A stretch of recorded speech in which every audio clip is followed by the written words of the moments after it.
Welcome back into the Rounding Third podcast. I'm Nick. We have Harrison tonight. How are we doing, buddy? Good. How we doing, Nick? Did you see the huge news about Shohei this week? Yeah, neither did I. Huge news. Yeah, neither did I. I just posted about it. What was it?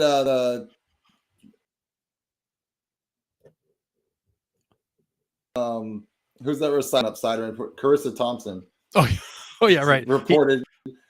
Reporting Shohei is signed with the Montreal Expos. Yeah, that joke's been just best report so far of the offseason. Yeah, I'm telling you, if Shohei went to the Expos, they got a shot. I'm telling you, one-man wrecking crew out there. But all right, we'll get into it. Just make sure that you follow and like us on Facebook. You can subscribe on YouTube. You can also listen on Spotify and Apple Podcasts or wherever you get your podcasts. All right, leading off tonight, the big news broke that Aaron Nola has started off our free agency, the offseason here. Harrison is 1 for 1. Woo! Good for him. I got as many right as I thought I would get in total, so I'm out. I'm done. Yep. So Aaron Nola stays in Philly for 7 years, $172 million. It's reported that he turned down bigger offer, and it kind of seems like it came down to the Braves and the Phillies. And kind of what we talked about a little bit last week was he going to take less money to stay in Philly, or did the Braves need to go in and blow his socks off in order for him to go to a division rival? Yeah, and it played out just like we thought it would. I mean, granted, what is it? Almost $25 million a year over the next 7 years isn't jump change. No, you can do a lot with that, but at the same time, I think that in some cases for these players, when you look at a guy like Nola who's been there a while, he knows the city, he knows the ballpark, he knows the players. They got a good thing going. You know, if you're making $25 million a year, does 28 change your life more than 25 already does? Like, is it worth going somewhere else and starting over in a new area with a new team? And not the Braves aren't going to be good or anything, but I do think that there are situations where for these guys, a little bit less money to just stay put where they're comfortable is a good thing. Nola's had a great run there. Good for the Phillies to keep him. He'll definitely be a big piece of that rotation going forward.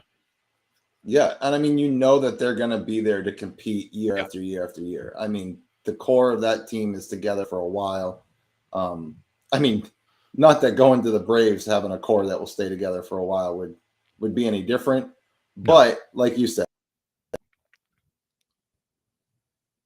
he's comfortable, and the Phillies needed to get a starting pitcher. So if they lost out on him, they would have been in on one big time to back up Zach Wheeler there. And who knows about Ranger Suarez? I mean, he came in, especially in the postseason, as lights out. So he just solidifies that rotation even more. And the Phillies might not be done. There's still some big arms out there to even solidify that rotation even more.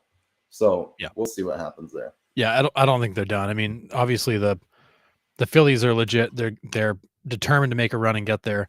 The Braves are the 800-pound gorilla of the National League right now, but it's a good starting point. And I think about, you put a guy like Nola on the Braves, had they won that sweepstakes there, boy, that would have been a huge piece for them. Yeah.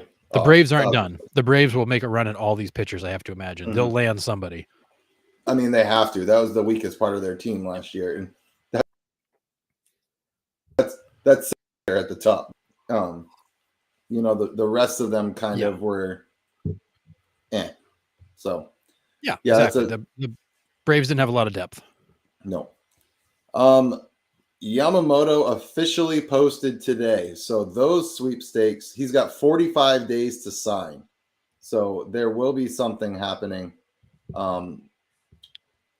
at some point here. Yep. Yeah, and all indications are this is going to be wild. Like I said, yeah. And I mean, it's 45 days, like I said. So you could wait till after the winter meetings. You could wait a little bit to see where Shohei signs. You can get all these offers from these teams rolling in and play them off each other. And, you know, so those sweepstakes are going to be crazy. But I think he ends up in pinstripes. That's just my guess. I mean, it's logical. I mean, and for people that don't understand the posting process, I think a lot of people think that a guy gets posted and it's like an auction. Whoever pays the most gets him. which isn't the case. When he's posted, all it is saying is that league saying he's available. If you pay us our fee, you're welcome to negotiate and sign a contract with him. So he can pick anywhere he wants to go that makes him an offer. He can take more money, less money, more years, less years. He's in the driver's seat. When Shohei got posted, for a while there, it was the Cubs that were the leading team to sign him. And then all of a sudden the Angels swooped in and got him at the last minute. So these sometimes can be unpredictable. It can be a bit of a wild ride. And it can take a week and it can take all 45 days. It all depends on how they want to play it out and what the level of activity is. Yeah, absolutely. So, yeah, I mean, I really haven't heard any other rumblings from him other than like the two New York teams are on the table, the Mets and the Yankees. That's really all I've kind of heard for Yamamoto. I'm sure there's other teams out there. If we take Yoshida's deal from last year for the Red Sox, right? They had to pay. It was a lot, right? Wasn't it like 20 something million to at least just post Yoshida or to pay the posting fee, and then they had to pay the contract on top of that. So, like, really, he was like an $80 million contract, but with a posting fee, it put him at like 105 or something like that. So that's kind of how it works. Yeah, so Yoshida was 5 years, 90 million. The posting fee was what was the posting fee? 20? Oh no, posting fee was 15.375 million. 15. Okay. So basically, they paid $105 million for him. 15 went to the team he came from as their fee to let him go, and he'll get 90 million over the next 5. Yeah. But for Yamamoto, I agree. It's been a lot of the Yankees. The Red Sox, after about an hour ago, there's another article out that the Red Sox are the presumed front runner for Yamamoto. It's been all about the Red Sox and Yankees with Yamamoto. There's been really no other talk of other teams that are viewed to be real contenders for him. I don't know why, but yeah. Well, if the Red Sox get him, he'll be 2 for 2. That was your pick. And that will, the Red Sox. Yeah, that'll be a start that we'll never see again. Yeah, right. All right. Lance Lynn is going to the Cardinals for 1 year, $10 million. I mean, it doesn't really move the needle much. Lance Lynn gave up the league in home runs last year. He's not the pitcher that he was, but he's still serviceable, and he'll put just not the dominant pitcher that Lance Lynn once was. So I don't know. Yeah, did you see the article which came out, Nick? Lance Lynn gave up another home run. It doesn't surprise me. All right. Well, but the scary part is that Lance Lynn is one of those valuable guys. He's usually a durable innings eater. He gets outs. He just makes a lot of mistakes and gets hurt a lot because he doesn't have the same stuff he used to have. But for $10 million to put him in the 4 or 5 slot in your rotation, kudos to the Cardinals. That's not a bad guy to throw at the back end of your rotation. Nope. And it's chump change, right? $10 million for 1 year. So that's fine. Yeah. They could spend $10 million on far worse than Lance Lynn. Yep. All right. This one is a little interesting to me. So Ronaldo Lopez got traded at the deadline from the Guardians to the Angels. The Angels ended up letting him go. And then the Guardians. Where did Lopez come from before? That's what I'm trying to remember. Where did he start? I don't even remember. He was all over the place. Maybe he was already on the Angels. I don't know. Anyways, on the Angels, went to the Guardians at the deadline, or they picked him up off waivers, some mess like that. Whatever. That's not the story. The story is the Braves sign him for 3 years and say that they're going to try to convert him into a starter possibly. So you got a guy under contract for 3 years. You're going to try to get him into the rotation. I don't know if this is more of like a Braves desperation to try to get him into the starting rotation because they don't have anyone, or what. But it was just like a weird signing, and then they came out and was like, yeah, he's going. sit here and pretend like I follow well, Ronaldo Lopez. And the Braves. No, and so Ronaldo Lopez went from the White Sox to the Angels to the Guardians. White Sox, that's right. Yeah, White Sox, Angels. He's been around the American League Central a little bit, but and the Braves came right out and said, that the idea of putting him as a starter does not change our opinion of going after another top end starter. With Sonny Gray apparently their favorite, second option behind Nola. So yeah, I think Lopez gives you depth. If you want to stretch him out, you can. If you want to leave him in the bullpen, you can. I mean, honestly, like we've said on the last few weeks, all of these teams should be stockpiling arms. Even if there's too many butts for the seat, just keep bringing people in, because of that, you'll get a person or two that gets hurt, person or two doesn't work out, and you're going to need, if you think you're going to travel with 14, 15 pitchers, whatever the number might be, I think, and these teams are anywhere from like 12 to 15 pitchers. You're going to need like 18 or 19 going into spring training so you can whittle it down. Yep, 1,000%. So that's it on free agency so far. I'm sure there's been a little bit of, under the radar signings, but none of the big ones came off except for Aaron Nola there. So we'll keep an eye on that as, news comes on. And it usually starts to let people enjoy their holiday a little bit. And then there's a little bit of a buzz between Thanksgiving and Christmas, and then especially with the winter meetings there coming up. So we will keep our eyes peeled. All right, we'll move on to the awards because we came on Monday and they were starting to release some of the rewards. But we'll start off with the Cy Youngs. We got Garrett Cole and Blake Snell. Kind of no surprise. No. Zero surprise. I mean, those they were the front runners to win it. They had the best odds. You could maybe make a case in the NL that Snell should have had more competition, but it was his. Yeah. Although what I found fascinating, you and I talked about a little bit, is that Blake Snell now sets the record for least innings per start of any Cy Young winner, breaking his previous record when he won the Cy Young with the Rays. Which is the argument that I have against Blake Snell, which is he's a 5-inning pitcher. He doesn't make it through the second trip through the lineup. He tends to deplete the bullpen. He walks a lot of guys. He's got his ERA and his strikeout numbers are kind of helped by the fact that he is stubborn in his approach and he will not give in to a hitter. He will not take the ground ball out. And he burns up bullpens because of it, which is why teams have a really tough time winning a lot of games behind him, because the bullpen comes in the game a lot earlier. Yep, absolutely. But yeah, I mean, his stuff is nasty. Right. For 5 innings. Mm-hmm. Yep. He's unhittable for 5 innings, then he's gone. Yep. MVP, also no debate here, Shohei and Acuna. I just feel so. I'm gonna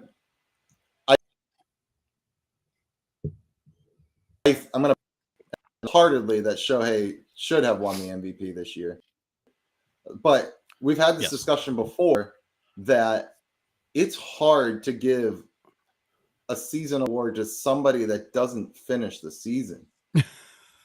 Like, it really is. And like, I mean, under the same breath, I can't give it to Corey Seager either. He only played 119 games or something like that. So, like that much more intriguing. He played 162 games. He was at the top of the lineup, all 162. Then we get into the whole semantics of valuable and outstanding. Right. Which has been a battle forever, as long as I watch baseball. Right. I totally understand that argument, but argument aside, I mean, like, it's Shohei Ohtani. There's just no ands, ifs, or buts about it. And then Ronald Acuna. I mean, the season he had, we've talked about it. He possibly had one of the best offensive stat-filling seasons we have ever seen. Period. Across the board in history. Nothing he didn't do. Just nothing. Stole, hit for power, doubles, glove, arm. I mean, dude was just he's it. So it's wild. And it's funny because like this is probably the first year in a long time where there was like I felt like there was zero real like excitement around the award because you knew who was getting them. Like it was a no brainer. It was Acuna and it was Otani. Period. End of story. Yeah. Like there was no debate. There was no argument. No. Managers of the year, we got Skip Schumacher from the Marlins and Well Brandon deserved. Hyde from the Orioles here. Yeah, great choices. The only I have with this one is Torey Lovullo didn't even make the 3. He wasn't even a finalist for Manager of the Year. No. How the Diamondbacks were figured to finish 4th in that division because Craig Counsell won the Central again. Yeah, my bad. I mean, come on, Nick. You know Craig Counsell is the greatest manager in the history of baseball, and he has to get consideration for yet again not going anywhere in the playoffs. That's on me. That's my bad. That's on me. I don't. The Counsell thing I just can't get over. I don't get the love affair with him. I don't get the belief that he's this rock star manager. Is he a good manager? Yeah, he's a good manager. But did that team do anything they weren't supposed to do? No, I think they landed exactly what they're predicted to do. And they once again made a quick exit in the playoffs. And it's just who they are. Yeah. I just don't understand how he couldn't have been a finalist for that. I mean, obviously Brian Snitker from the season the Braves had. I get Schumacher. The Marlins weren't even. No disrespect to Snitker, but I'm pretty sure my son could have managed that Braves team to 100 wins. Yeah, and he plays lacrosse. Right. I mean, honestly, like they really should have like a WAR ranking for managers. Like, how many wins above the average Joe manager did you actually create? Because I mean, I think Snitker is a great manager. He's a great in-game manager. He's great with the players. They all seem to love him and play well for him. And he's been great for that organization since they named him manager. But with that lineup, could he really have not stumbled his way to that finishing record? Like, I struggle when you've got the best team in the world on paper, and you put up the best season in the league. I feel like that was kind of a given. I agree with you there, for sure. I mean, but there's not much more you can say about Schumacher though with that Marlins team. No one ever expected them to even sniff the playoffs, let alone get in the playoffs. Yeah. I mean, yeah, they got worked in that first series against the Phillies, but they were going to. It doesn't matter. Right. I mean, if Lovullo would still have chosen Schumacher over Lovullo. I was just going to say, to me, Schumacher 1000% was the guy to get that award, regardless of who the finalists were. Yeah. I agree with you. Lovullo should have been on that list. You know, Snitker or Counsell should not have been. But at the end of the day, it didn't matter who was on that list. Schumacher earned that one. That guy did what nobody thought could happen. And on top of that, he did it with zero help from his reigning Cy Young winner. Like, crazy. Yeah. Nowhere to be found this year. So, and then Brandon Hyde with the Baltimore Orioles, obviously, with their turnaround these past 2 or 3 years and what that guy's meant to that organization, to have the Orioles where they were this year, the best record in the AL, just absolutely incredible. And with the young guys that he has. So he's going to be doing something special in that organization to earn that award. And I mean, I'm all in on that one as well. Yep, 100%. Those two managers were absolutely the right choices. Yep. Thought this was kind of cool with Corbin Carroll winning the Rookie of the Year. Every franchise now has won a Rookie of the Year, has had a Rookie of the Year on their team. So Corbin Carroll, the Diamondbacks. All right. Now let's get into. It's a cool stat to be able to say everybody's got one. Yeah, absolutely. All right. We're going to get into the Oakland A's move from Oakland to Vegas. The owners unanimously decided that the move could happen. So It is approved by the owners, and they're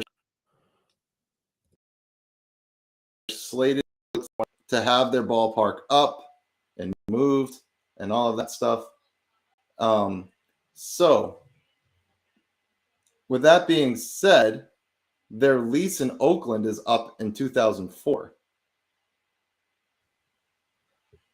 Huh. So they're going to have like 4 years on the road in different ballparks. Yeah. So originally there was some talk about doing something with like a local college or something like that. They're going to go play at, or there's going to be like some sort of like temporary addition made to some local ballpark that would allow them to play. But it is funny to think that you're going to have such a kind of a big gap between permanent homes. Yeah, and there's talks that they would play possibly some of them at Oracle in San Fran. So they would split some of their home games with the Giants. Can you imagine, like, you're moving your ball club from one city to the next? You've got no home, so you're floating around playing games at other teams' ballparks. Like, it just seems seems like it's so backwards. Yeah, Reno Aces there in Nevada. So I think that it sounds like they're going to play probably a bulk of their home games, and it kind of reminds me of when the Blue Jays played in Syracuse for the COVID season. Yep. So that's probably there. We'll get more into the A's because it was kind of our poll question for this week. But yeah, just the owners voted unanimously to let them move. So yeah, which I don't think was any surprise to anybody that they basically said, yeah, go. Like, I don't think anybody's going to stop that because they realize that's a massive problem to make that team stay in Oakland. Yeah, that whole thing's such a mess. I think it ultimately will be a good move.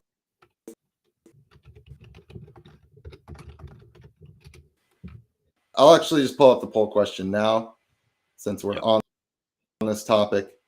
I just simply said, would the move to Vegas ultimately turn the franchise around? And we're split right down the middle with a poll. I mean, it's 50-50. Yeah. So half of us think yes, half of us think no. You're on the yes side, Harrison. Why are you on the yes side? Because I believe that the owners, his intention all along was to get out of Oakland. Other teams have left the area. It was clear Oakland was never really going to give him what he wanted. They were never going to kind of do anything more than they were already doing. So I think for him it was like, fine, then I'm going to bring you guys on the ballpark. I'm going to make sure it's empty because I don't care. I've got my money. I'm going to do nothing with this team. I'm going to let this thing just like die slowly to allow me to move it. And I think once you move to Vegas, I think as the owner of this team, once you move to Vegas, MLB gives you a new lease on life. You need to put up or shut up. So they've defended the owner, saying that he's in a bad situation. When they move him to Vegas, that excuse goes away. Now he needs to win. So I think we're going to learn real quick. Was he playing a game to get out of Oakland, or does he truly not care? Because all indications are he cares. Like, he wants to win. He wants to have a contender. He just didn't want to do it in Oakland. We'll see. Yeah. But I believe when you go to Vegas, you have to put up, because you cannot go to Vegas with a new franchise and continue to suck. Yeah, I'm with you on that aspect, but I don't think the franchise turns around. As long as he is in the owner's seat, I don't believe the Oakland A's just his attitude there. Like, if he doesn't like something, he's going to go to that extreme to tank the franchise. Yep. So, the league's one decision away from this guy being like, I'm done. Like, I'm just going to tank this team. Or like something that he doesn't like that Vegas wants him to do. And he's like, no. And then he's like, well, I'll show you. And I'll just tank the franchise again. Like, yeah, it's fair. Like, that's why I don't think the direction changes much. I hope the Athletics become competitive again. I mean, it's a 500 ball club, please. I mean, it's painful. Yeah. And they will get attendance. People will go to Vegas and go to baseball games. Like, that's not the issue. Well, because the beauty with Vegas is almost nobody's from Vegas. Like they're all from somewhere else. So the Oakland Athletics are going to draw like the Tampa Bay Rays draw. People are going to come to the games to see their hometown team when they travel through. So I think one of two things happens here when they move to Vegas. One, because the owner is going to own the majority of that ballpark, the value of that organization goes way up. So it might be a good chance for him to sell it, make some money, and disappear.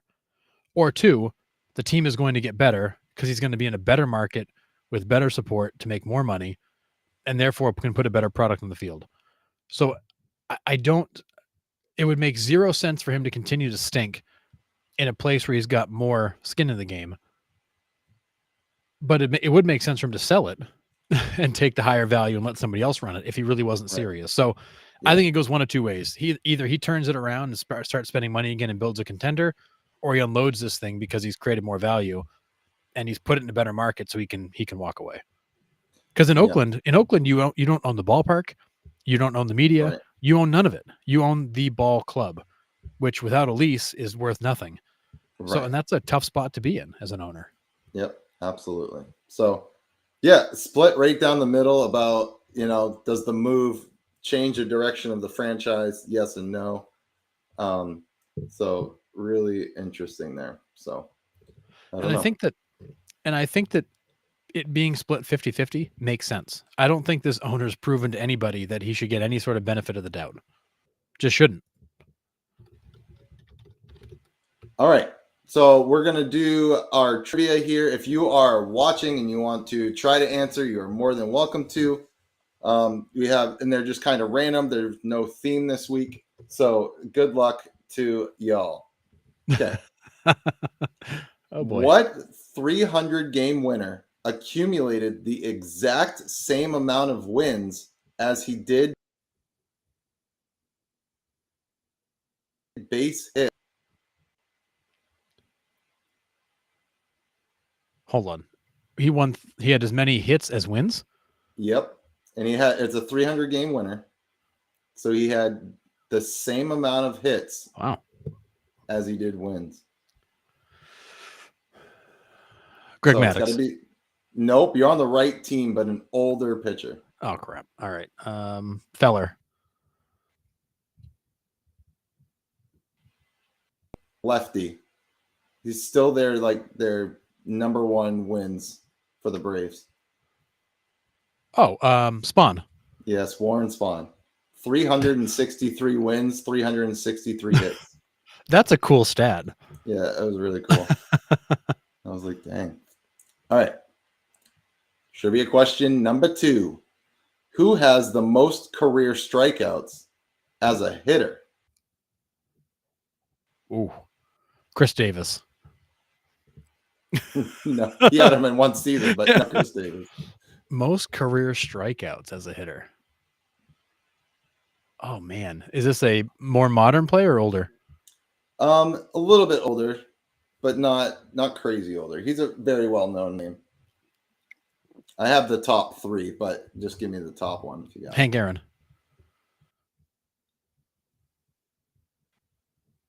No, oddly, the top guys. Oh, they're all lefties. Yeah.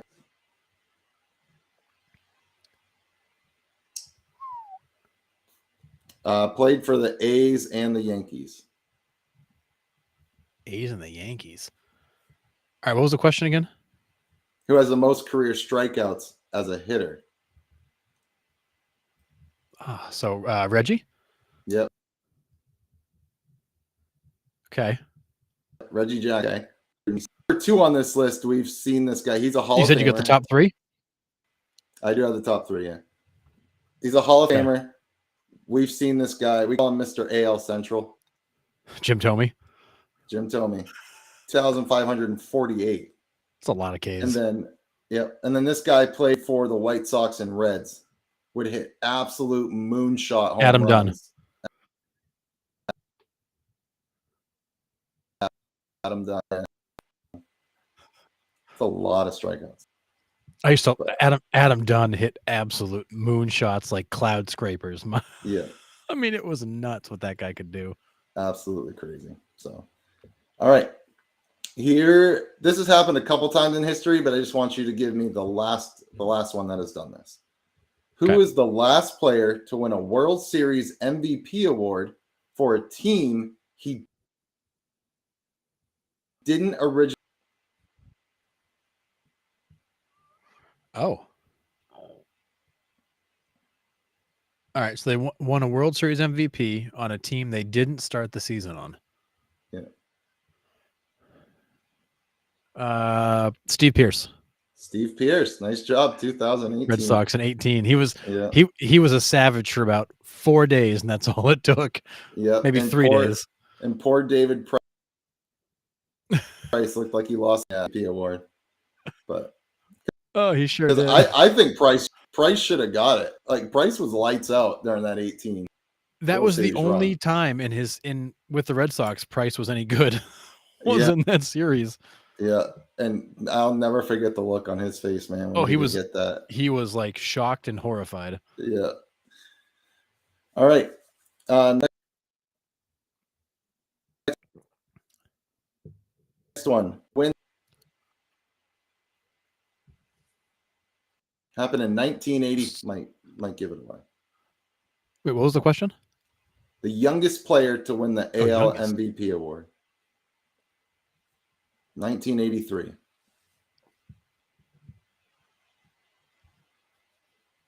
Who would have been back in 83? It would have been like Eric Davis. Davis was a little bit later than that. I was gonna say I'm trying to. I feel like that was probably too far back from 80. So right team. Right team. Come on. Who's the big guy for that team? He's like the number one player for that team ever. Wait, what? Eric Davis for the Orioles. I got nothing. Cal Ripken Jr. Oh, for the Orioles. Oh my goodness. I was thinking Yeah, of Eric Orioles. Davis in the National League. No, I said AL. Oh, AL. I was thinking National League. Well, I was like, fail. what are you talking about? No, AL. Okay. My mind was in the National League. It's all good. Cal Ripken Jr. 1983. He was 22 when he won the MVP. That's crazy. That's crazy young. Absolutely. Yep. All right. Last one I have. With the Rangers winning the World Series this year, there's a new team that has the longest World Series drought. World Championship drought. Who is it? Ooh. Oh boy. Longest world championship drought. So 63 years was the longest. So now we got to go back to a team wasn't won since like the 50s.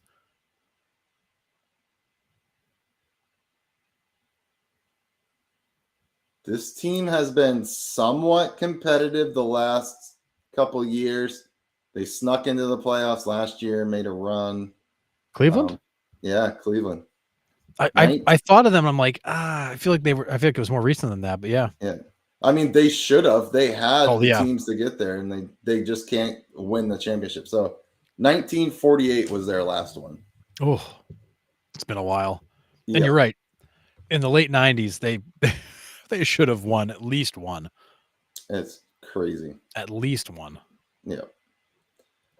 All right.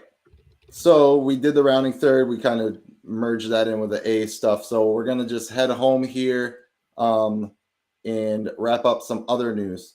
So kind of free agent, kind of not. Brandon Wood, not Brewers. He is a free agent. Going to miss 2024 due to shoulder surgery. So I don't think we'll see any action on Brandon Woodruff here. But the Brewers were like, thanks. Like, we're just not gonna have you on the roster. So he is a free agent. And we'll see if he comes back in at all in 2024. Yeah. So what is his injury? Because I remember him going down, but I didn't think he was missing the whole year. He's going for surgery, so I don't know exactly what the injury was, but it had to be semi-significant if he needed surgery to repair it. So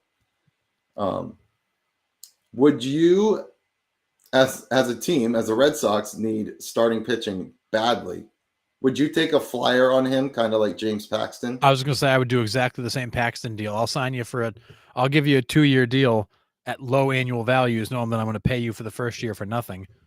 And find a way to secure you and put you into our program to make sure you when you come back, you're ready to go. But he is a really talented guy. And I'm looking at it. I don't see like any clear diagnosis of his shoulder, but it sounds like he's got a couple of different shoulder issues going on that are going to require some surgery. So it sounds like it's a lot of shoulder cleanup, but I would definitely take a flyer on him and do like a 2-year deal, lower annual values, because you're going to pay him for 1 year or nothing, and then have him ready to go. Yeah.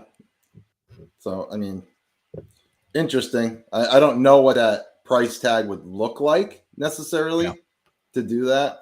But I mean, why not? Yeah. So they're saying he was projected to make around $12 million in his last year of arbitration. So that's kind of an idea of what he would make next year. Maybe you can get him for 2 years, $12 million per, realizing he's going to make $24 million total and pitch 1 year. I don't know. I think teams are absolutely going to call and see if there's some way to kind of secure him, because he is talented and he's got good stuff, and he would, he's not there's not a lot of guys like that floating around. No, absolutely not. Red Sox made a deal, sending Luis Urias, second base, to Seattle. I find this an interesting move, considering the Red Sox need a second baseman, and Urias seems to fit that mold. Unless the Red Sox have other plans at second base, which kind of segues into this, is there's been a lot of talk about the Gleyber Torres trade with Alex Verdugo. You have Whit Merrifield out there. You also have Tim Anderson's a free agent, and then the Reds have put Jonathan India on the trade block as well. So out of those four, who would you like to see at second base in a Red Sox uniform next year? I mean, if I can have him, I want Jonathan India. No doubt. No question to me. I want India. The minute they put him on the block, I think every team in baseball went, really? Like, that's a guy that I got to call on. So if I had my choice, I definitely want India. As a backup, I would probably prefer a guy like Merrifield than the others, because I'm not sold on Gleyber Torres. I think he's a good player. Just the whole Yankee thing. I don't know. I'm just interested kind of in that whole organization, people that come out of it. But I would love to see Jonathan India in Boston. I'm with you there. I think India fits like the Red Sox culture the best. Whoops. Out of those four. I think Merrifield does too, and I like the type of player that Whit Merrifield is. But if I had to choose, I would choose India there if I had the four standing in front of me and I could just handpick them. But so where do you stand on Torres? Are you a Gleyber Torres fan or no?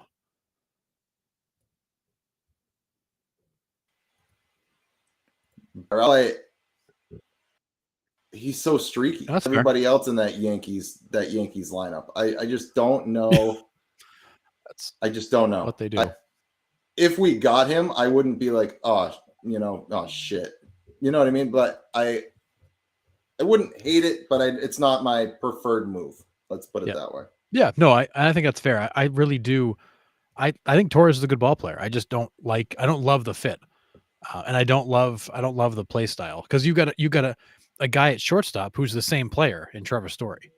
Yes. Who can be streaky as hell and carry a team for 2 weeks and then disappear for 2 weeks.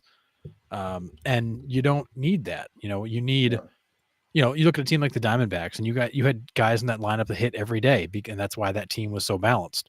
The Dodgers, same thing. You got guys in that lineup that are consistently hitting. So you can have a guy or two that are streaky like that, but you can't have two of your main guys be streaky like that. Yeah. It just doesn't work. And that's kind of how the Red Sox lineup is built right now. I mean, other than Raffy, And yeah, Cassis had a really good back half of the season. Great back half. But they're all streaky as hell too. Like they can get on one and they can go on a tear for 2 weeks and then they're not heard from for a month. So yeah, I would take the more consistent person there. Yeah, I agree, and I think that's why I would rather have Merrifield as Plan B than Jonathan India. Although India has his moments, he can also be a little bit streaky, but he's a little bit more consistent. Merrifield is the kind of hitter who doesn't necessarily go into a slump. He's not going to hit the lights out, but with his speed and other things that he does, like he can bust out of a slump a lot better than Gleyber Torres can. Agree. All right, this move isn't really about Braves need starting pitching, and they still dealt the starting pitcher away. So Kyle Wright goes to the Royals for Jackson Kowar. So it's just interesting to me that the Braves are looking for starting pitching, and then they got rid of him. I don't know exactly what his contract status is right now. But like you said, I feel like I would want to stockpile arms and spring training. Like, I mean, I get it's not very nice to invite guys to spring training and then sit around and be like, yeah, bye. But yeah, hey, we're going to pay all you guys just hang out with us down in Florida. Yeah, exactly. So I don't know. Like I said, not like a huge move of the needle. Just found it interesting since the Braves have pretty much come out and said, hey, we need starting pitching, and then they deal it away. So I don't know. Well, and what it tells me is that, I mean, Kyle Wright was a first round pick of theirs back in 2017. Like he's been in the organization from minute one. What it tells me is that there's either something in his profile they just don't like, and they're just ready to move on, which I don't get that because the guy won, was it 21 games last year for you? Or there's something in, maybe in the recovery or in something in his medical file now that they just don't like. And they're dumping a guy who was considered to be a top of the rotation ace for them potentially for, a bag of balls basically, which I don't get it. That's the kind of guy that you would want to give a full off season to, let him show up in spring training and see if he can find what he had, last year, rather than just cut the guy loose and be like, well, we're going to give up now. It's just not how I do it. With the need on, yeah, especially right. This is a guy who was 21-5 for you last year. Yeah, so there's got to be something behind the scenes that they're not liking, or just like you said, there's got to be something there that we're not seeing. Yeah, but it doesn't make a lot of sense to me to cut a guy like that with a high ceiling and say, now we're good. Yeah. I don't know. All right. To a I mean, it's a great move. I mean, the guy was consistent for them. Talk about speed. He's one of the fastest guys in the league. Yeah. Plays a good shortstop. Great guy. So the great move. Yeah, that's a no-brainer. He's a super utility guy. He can play everywhere. He can play every day for you. We saw him live. The guy can absolutely patrol the infield. Yeah. Yeah, absolutely. And then the last thing I have is we're gonna get right into it here. The Hall of Fame ballot is out. No. It's one of our favorite discussions ever. There is a big list. I will just read the new candidates, so the ones that are eligible for this year. Here we go. We have Jose Bautista, Adrian Beltre, Bartolo Colon, Adrian Gonzalez, Matt Holliday, Victor Martinez, Joe Mauer, Chase Utley, and David Wright are your new candidates that are eligible this year. Do you see anybody on that new candidate list that could possibly get in this year? Yes, I see two guys who can probably get in. I think Beltre. Yep. And I think Joe Mauer. You think Joe Mauer? I think Joe Mauer, given what he did at a position that was not known for offense, will give him a shot. Now, I don't think I wouldn't say Joe Mauer is a slam dunk like definitely going to get in, but I could see a case being made for him. I mean, the other guys that really should deserve consideration are on the ballot carrying over from prior years, and that's Right. I Andrew was gonna get into Jones, those. A-Rod Manny, who aren't going to get on ever because of the whole PED thing. So Yep. I think that's we're so just deaf ears there, but and then I think a guy on the fringe still is Todd Helton. Otherwise, I don't see anybody on that list that's legitimately got a shot. Yeah, the guys that I would like to see get in is Todd Helton, Andrew Jones, Adrian Beltre. Those are my three that I think have to get in out of this list. Yep, I think that I would say for me it's Beltre, Andrew Jones, and I would probably take Mauer over Helton, but I think both of them probably deserve serious consideration. And for Mauer, I think it was not only stellar catcher, an offensive force, but it's also what he did for baseball in the time he was there. Like he was very much an ambassador of the game. He was, Mr. Minnesota. He brought that organization back from, kind of fallen out of relevancy. And he did a lot of good stuff for the game. Now, does that transfer to the stat sheet? No.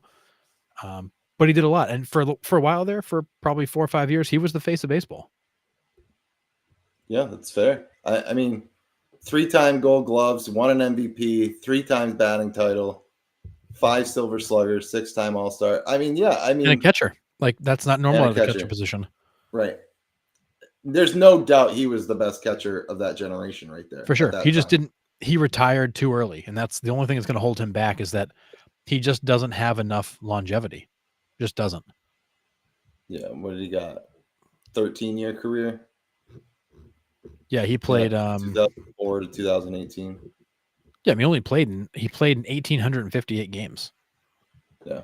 Yeah, for him it's going to be longevity that hurts. When you look at what he did while he was on the field, he was clearly one of the best players in baseball, absolutely the best catcher in baseball. But he retired early, and that's going to hurt him. I mean, three batting titles in 4 years. 3 batting titles in 4 years. Out of the catching position, out of the catching position. But even that, put the catching position aside, 3 batting titles in 4 years. Like, is ridiculous. It's crazy. That just doesn't happen. So there's a lot to be said for what he did. But I think what's going to hurt him is the fact that he just didn't play long enough. Yeah, I agree.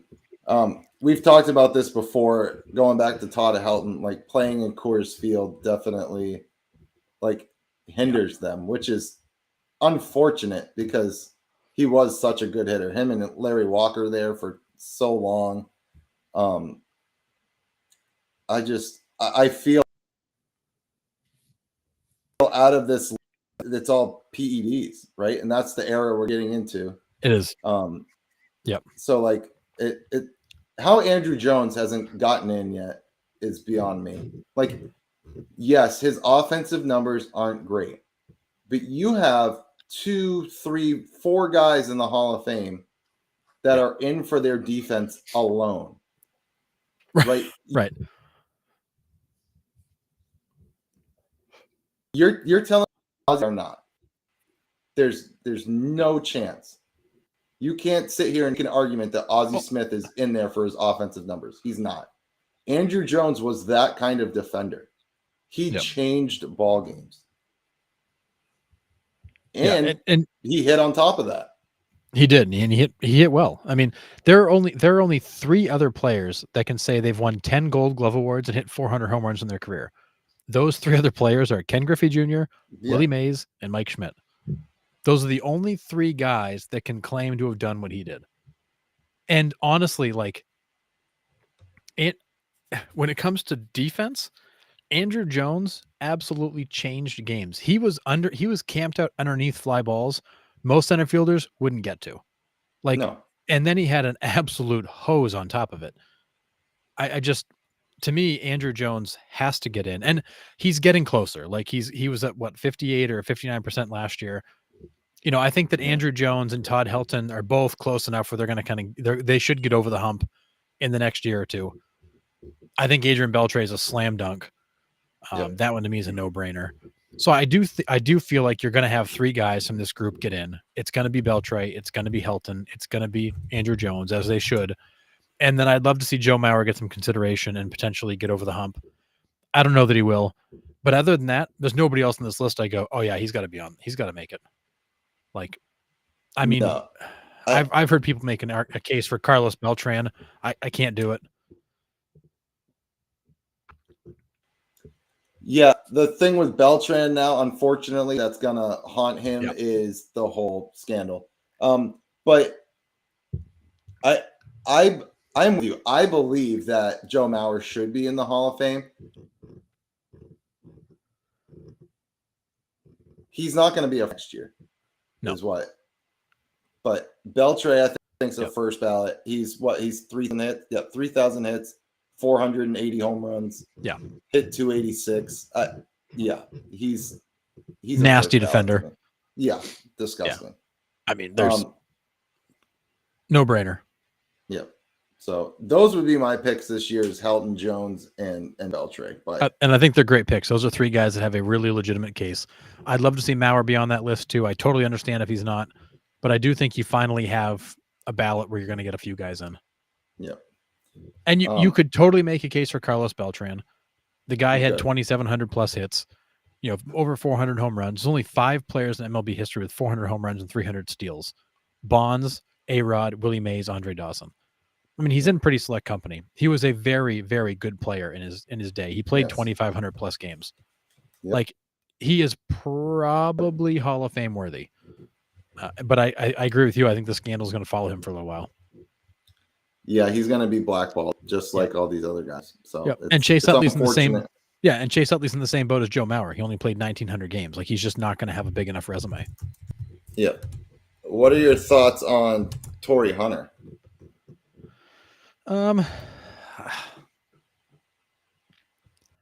He was at his peak. He was probably the best defensive outfielder in the game and one of the probably 10 best offensive outfielders in the game. But I feel like his numbers are just good enough that he's going to stick around, but not good enough that he's going to like break through.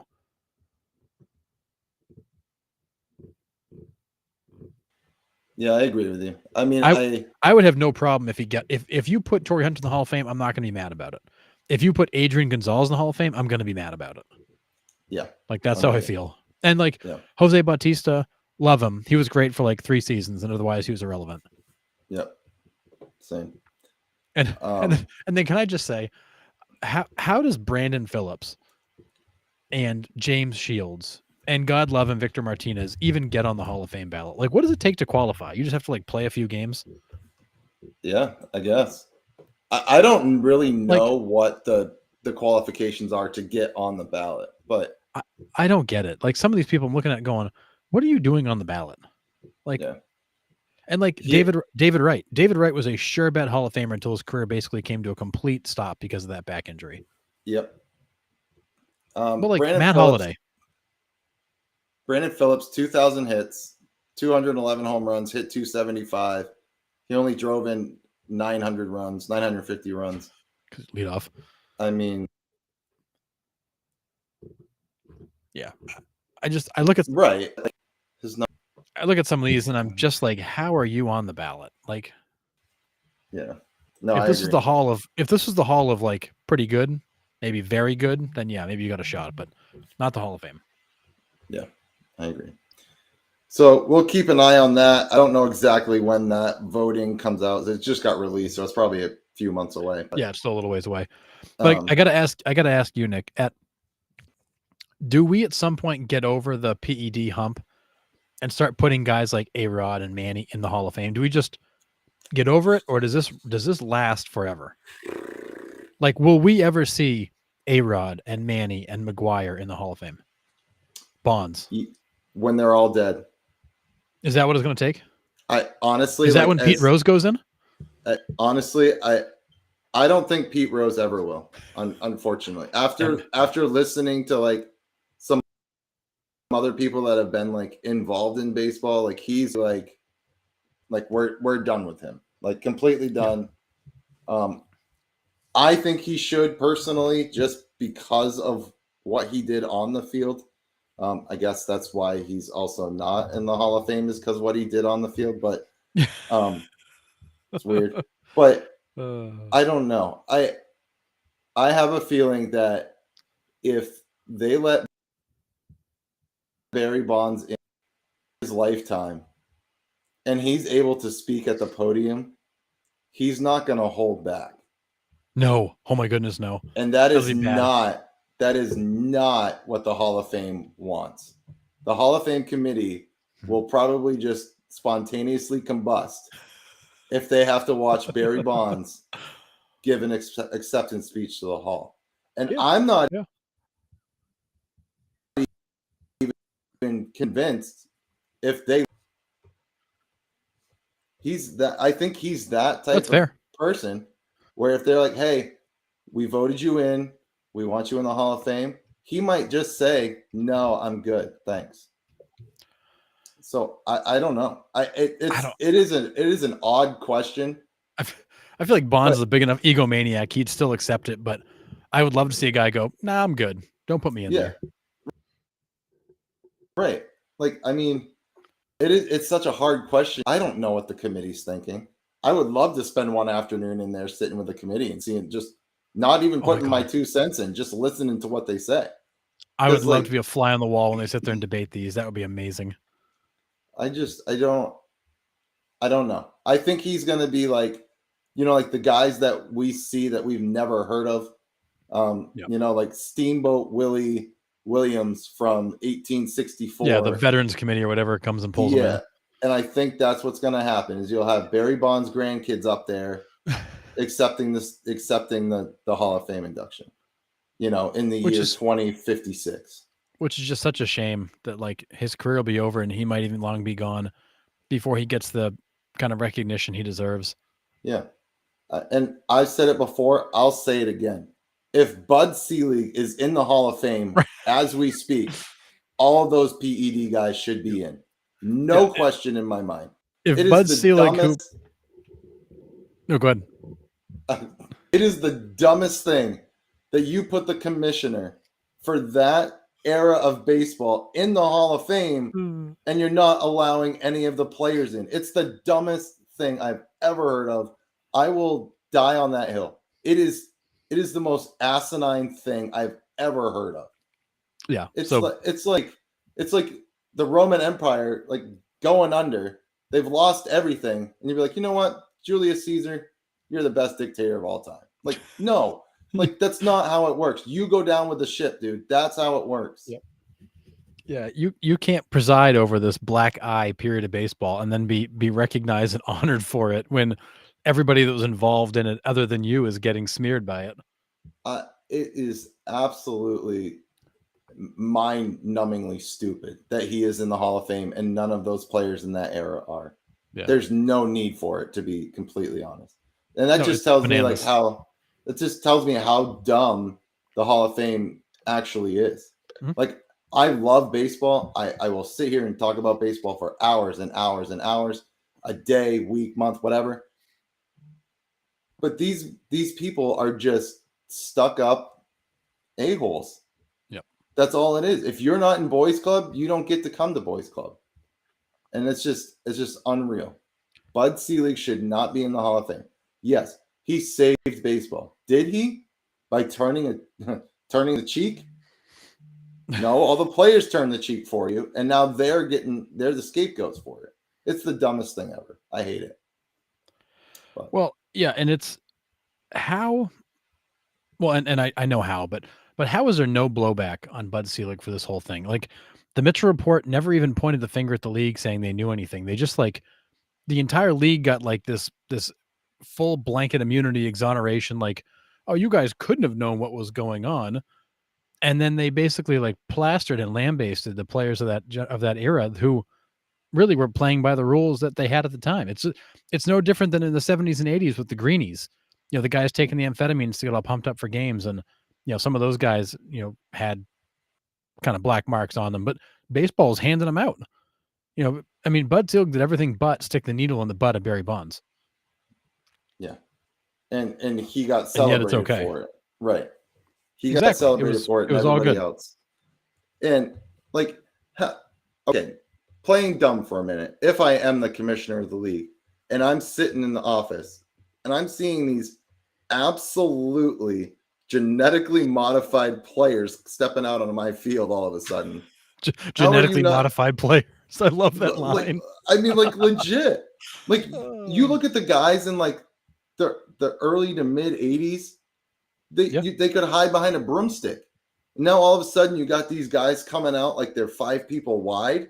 Well, you're telling me you can't notice that on the field? You're gonna be like, whoa, something's happening here. Look at rookie season Mark McGwire versus 1998 summer Mark McGwire. Although I will say McGwire hit 49 home runs as a scrawny beanpole in Oakland, so it wasn't that the power changed, but boy, his body type was not the same in his 30s as it was in his 20s.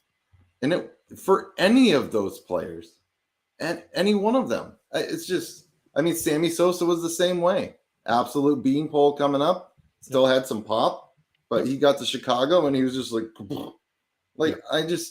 how did you not notice that? If I'm in the front office and I'm going to just a regular MLB game, you know, you got guys that look like Pedro Martinez out there. Okay. All right.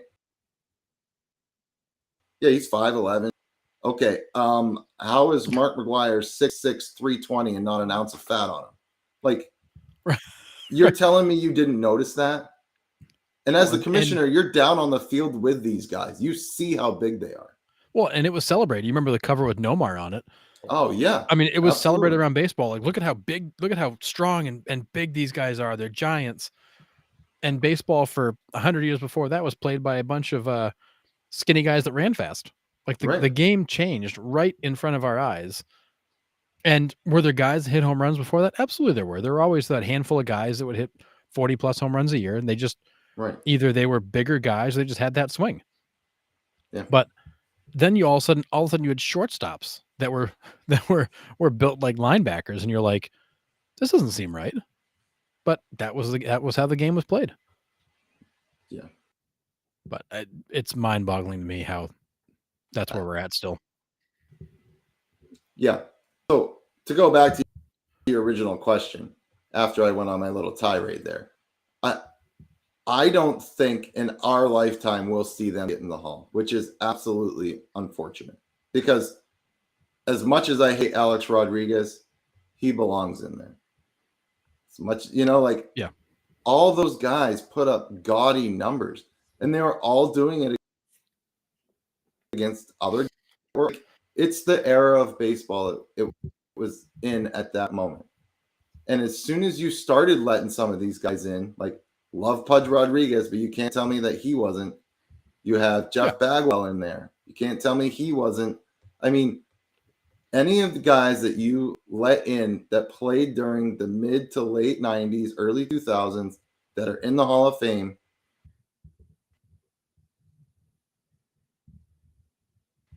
I think at some point in their career that is illegal now.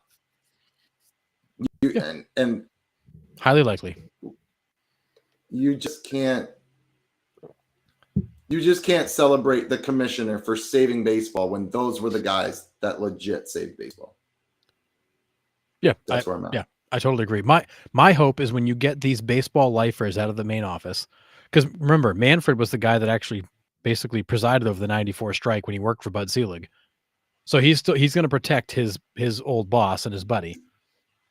When you finally turn that main office over and get those lifers that were together during all this out, my hope is that smarter people step in and go, this is dumb. Like, why are we still doing this? But until you get a guy like Manfred out of the office and actually turn that whole thing over and start new with new people, new thinking, new blood, I think we're going to be stuck with this. My hope is that somebody's going to come in down the road and just go, this is dumb. Let's fix it and take care of it. But if they don't, to your point, you're right. This is going to drag on forever. And these guys may never get in for really a stupid reason. Because they were playing against pitchers who were also juiced up. Andy Pettitte with HGH. Like, there were pitchers on that list too. Bartolo Colon with all that body fat. I mean, he was just like dealing because he had all that momentum behind him. Right. These pitchers were jacked up too. Mm-hmm. Yeah, and still able to put up the numbers they did. So I don't know. I believe that they should all get in. If you want to put an asterisk next to them, you want to underline them or label them however you want, or even say on their plaque, like some of the plaques say, you know, during the golden era of baseball, so and so hit this during this. You could during the steroid era of baseball, Barry Bonds hit blah blah. You know what I mean? Like ways that you can still celebrate the careers that these guys had, and still put them kind of like in a shoebox, I guess is what I'm saying. Yeah, you can kind of asterisk it in a way and just say, you know, you can, this player played in the steroid era. This player played in the, PED era, whatever you want to call it. You can footnote the fact that, like, hey, he put up great numbers in an era where they were doing stuff they shouldn't have been doing, but they all were. Yeah. Right. I would even accept that over just ignoring these guys. Exactly. But the commissioner's in, so that's all that matters. So yeah, Bud Selig's plaque picture should be a picture of him smiling, holding up a needle. Legit. Because that's what it was. That era was all about, after the 94 strike, baseball was dying. Mm-hmm. And it's amazing how 4 years later they had that home run race in 98, just perfectly timed to bring baseball back. Yeah. Weird how that happens. I know. Strange. Money speaks. Money talks. But yeah. Oh, Do you have anything else tonight before we wrap it up? No, I've got nothing else tonight. It's been a bit of a quiet week, but the winter meetings are December 3rd through the 6th, and that's usually when things heat up. So I think get to the holiday. I think you're right. Get to the holiday, another week of maybe some quieter moves. Then I think stuff will start to explode. But everybody's waiting for that Ohtani shoe to drop. That's going to dictate the whole rest of the offseason. Dude, I'm trying to like play in my head what that's even going to look like when he like signs. Like the internet's going to break. Like, oh my goodness. It was almost like Aaron Judge last year when like the San Francisco Giants signed him and then they didn't sign him because it was a false report and like it's gonna I hope he does sign soon, because then teams are really going to go after these free agents and it's going to be crazy fun to watch where these guys decide to go. There is a rumor. Have you heard the latest rumor? I've read it, that the Dodgers are the front runners for Ohtani, right? Yep. And they're also possibly looking at. You would have. I heard that. I heard that Mike Ohtani. Yeah, I've heard that the Trout trade talks have picked up again. Apparently, the Phillies have called and asked about Mike Trout. I mean, obviously. I mean, but at the same time, like they could actually find a home for him. But I've heard like the idea of Trout being traded is back up on the table, but yeah, you're right. Could you imagine just moving Ohtani and Trout up the highway to the Dodgers? No. I mean, it works so well in Anaheim. Maybe it won't. Maybe it'll work better in Los Angeles. I don't know. Dude, I can't imagine what that lineup would look like if Betts and Freeman are getting on base in front of those two. Dude, they're putting up 10 runs a game behind them. Yeah, they're putting up 10 runs a game just in those top four. Oh yeah, every single night it's going to be 3-0 after one. Like, there's nothing you could do there. Dude, you got arguably the top 4 players in baseball sitting in the lineup. Imagine that. Yeah, then they should, for the hell of it, trade for Soto, throw him in there too, and yeah. Although everybody's under the impression that the Dodgers didn't do much last offseason, planning to go nuts this offseason. Well, so this is the time to see if that was really the plan or not. Because if they land Ohtani, they're going to go make some other moves, and people are going to call wanting to come there. God, please no. Just the Dodgers. Just those two, please. I know. No. I'm so done with the Dodgers. I'm done with the Dodgers. I've had enough. So I mean, it's all right. Dave Roberts will throw a bullpen game in there, and they'll lose in the wild card again. And he'll still win Manager of the Year. But Anyways, At least get consideration. He and Yeah. Craig Counsell, for sure. automatics. That's terrible. Ears peeled for the news. We're expecting it to be quiet. I'm saying that in the hopes that it's not quiet. Yeah. But Yeah, please. this week usually tends to be a little bit quiet with the Thanksgiving coming up, and then it will pick up, like Harrison said, around the winter meetings, which is the week after that. So we will definitely keep your eyes on the page. We'll be posting updates and all of that stuff. So yeah, thanks for watching. Make sure you like, subscribe on Facebook. You can subscribe on YouTube. You can also listen on Spotify and Apple Podcasts or wherever you get your podcasts. I hope you all have a great Thanksgiving, and we'll see you next Monday at 8 p.m. Yeah. Have a great Turkey Day. See ya.